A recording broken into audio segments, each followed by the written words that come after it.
अस्सलाम वालेकुम, बिस्मिल्लाहिर्रहमानिर्रहीम। तो वो कौन से गुस्ल हैं जो हर मुसलमान भाई और बहन पर सुन्नत हैं? जी हाँ, वो करना ज़रूरी होते हैं, है ना। तो उसके अलावा भी बहुत सारे गुस्ल हैं जो हम पर वाजिब हैं, जैसे हमें हर हाल में करने हैं, चाहे जैसी भी कंडीशन हो या जो भी हाल हो, उसमें हमें करना ज़रूरी होते हैं। तो वो तीन कौन से गुस्ल हैं? देखिए, मैं आपको तीन गुस्ल बता दूँ। जो सुन्नत गुस्ल हैं वो अलग है, और जो फ़र्ज़ हैं जो हमें हर हाल में करने हैं वो अलग है। तो जो तीन गुस्ल हैं, एक गुस्ल है गुस्ल निफास, गुस्ल हैज़ और गुस्ल जनाबत। ये तीन गुस्ल हैं। बहुत सारे मुसलमान हैं, उनको सबको ये पता होगा, पर बहुत सारों को नहीं पता होगा। तो मैं पहले इन तीन गुस्ल का जिक्र कर लूँ। देख लिए गुस्ल जनाबत जो है वो कब किया जाता है? गुस्ल जनाबत तब किया जाता है जब हम बिस्तरी करते हैं। हम बिस्तरी के बाद जो गुस्ल होता है उसको गुस्ल जनाबत कहते हैं। मतलब वो आदमी को भी करना होता है और औरत को भी करना होता है, जो कि वाजिब है, नहीं तो हम नजिस रह जाते हैं। तो गुस्ल जनाबत उसको कहते हैं।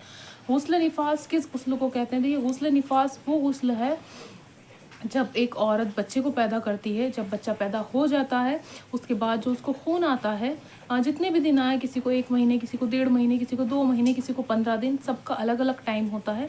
तो जब वो गुस्ल हो जाए, वो ब्लीडिंग ख़त्म हो जाए, वो ब्लीडिंग कंप्लीट हो जाए, जो खून आता है वो रुक जाए, उसके बाद जो गुस्ल लेते हैं उसको गुस्ल निफास कहा जाता है। समझ में आ गया कौन सा गुस्ल है? गुस्ल निफास बच्चा पैदा होने के बाद लेते हैं। अब बात कर लेते हैं गुस्ल हैज़ की। गुस्ल हैज़ जो माहवारी होती है औरतों को, जो पीरियड्स होते हैं, पीरियड्स का टाइम जब कंप्लीट हो जाए, तो उस गुस्ल को क्या कहा जाता है? गुस्ल हैज़। तो वो गुस्ल लेना भी बहुत ज़्यादा ज़रूरी। हर औरत, हर लड़की जिसको भी ब्लीडिंग होती है, पीरियड्स होते हैं, वो गुस्ल तब लेना होता है, उसको गुस्ल हैज़ कहा जाता है। अब बात कर लेते हैं सुन्नत गुस्ल की। जी हाँ, जो हमारे पास सुन्नत है, मतलब आप वाजिब नहीं है, सुन्नत है, पर आप करना ज़रूरी है। वो कौन से गुस्ल हैं? सबसे पहले बात कर लेते हैं जुम्मे के दिन का गुस्ल। देखिए, जुम्मे के दिन का गुस्ल करना सुन्नत है हर मुसलमान भाई बहन पर, और करना भी चाहिए। देखिए, जुम्मे का दिन बहुत अच्छा दिन होता है। उस कहते हैं जुम्मे के दिन जो भी हम दुआ मांगते हैं, जो भी हम मुराद मांगते हैं, वो पूरी होती है।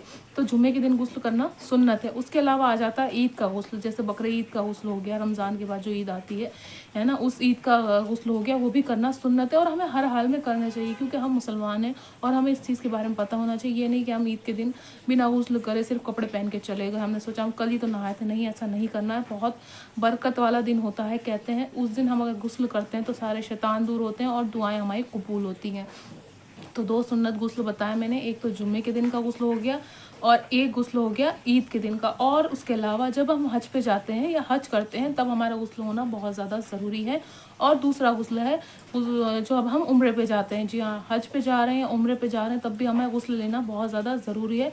उसके बाद जो आ गया गुस्ल आपका, जब हम मदीने में जाते हैं या मक्का में जाते हैं, तब हमें वो गुस्ल लेना होता है, हर हाल में लेना है ना। तो ये 2-3 गुस्ल हो गए जो हर हाल में सुन्नत है ना। उसके बाद एक गुस्ल और है, जब हम किसी मुर्दे को मैयत नहलाते हैं, नहलाने के बाद जिस शख्स ने भी नहलाई है, जिसने भी हाथ लगाया है, उस इंसान का भी गुस्ल करना बहुत ज़्यादा ज़रूरी होता है। कब गुस्ल करना है? जब हम किसी मरहूम का जनाजे को नहलाते हैं, है ना। औरतें नहलाएं तो औरतें गुस्ल कर सकती हैं, मर्द हजरात नहलाते हैं तो उनको भी गुस्ल करना बहुत ज़्यादा ज़रूरी होता है।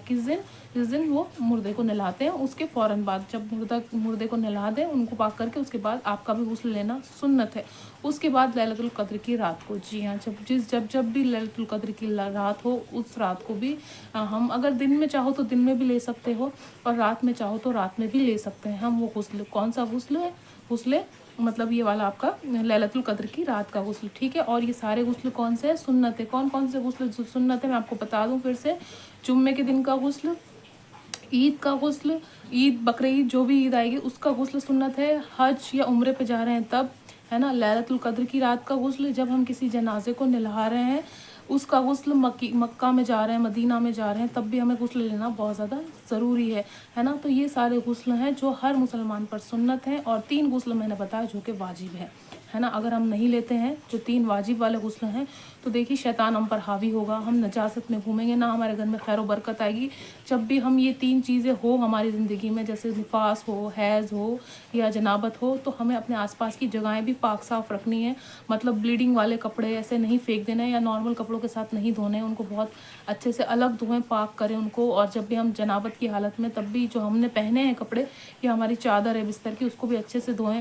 पीरियड्स के बाद भी लड़कियां ध्यान रखें कि वो कपड़े जो हैं अपने हर कहीं ना फेंकें, हर कहीं हर कपड़ों के साथ ना फेंकें, हर कपड़ों के साथ उनको ना शामिल कर दें, अलग धोएं। जो नजाजत के कपड़े हैं, जो पाक कपड़े हैं उनको अलग धोएं, और जो नॉर्मल कपड़े हैं उनको अलग धोएं, और जो गंदे कपड़े हैं उनको अलग धोएं। तो मैंने आप लोगों को बता दिया, आप लोगों को बहुत अच्छे से समझ में आ गया होगा, है ना, सुन्नत और वाजिब गुस्ल के बारे में, है ना। सुन्नत गुस्ल बता दी मैंने आपको, वाजिब गुस्ल भी बता दिया। अगर आप लोगों को कोई भी मेरे से सवाल करना है, कोई भी सवाल है, आप मुझे वीडियो में कमेंट के ज़रिए पूछ सकते हैं। और अगर आप लोगों को मेरा वीडियो थोड़ा सा भी अच्छा लगता है तो प्लीज़ वीडियो को, चैनल को मेरे ज़रूर से सब्सक्राइब कर दें, वीडियो को शेयर कर दें, और लाइक ज़रूर करें, और कमेंट ज़रूर करें।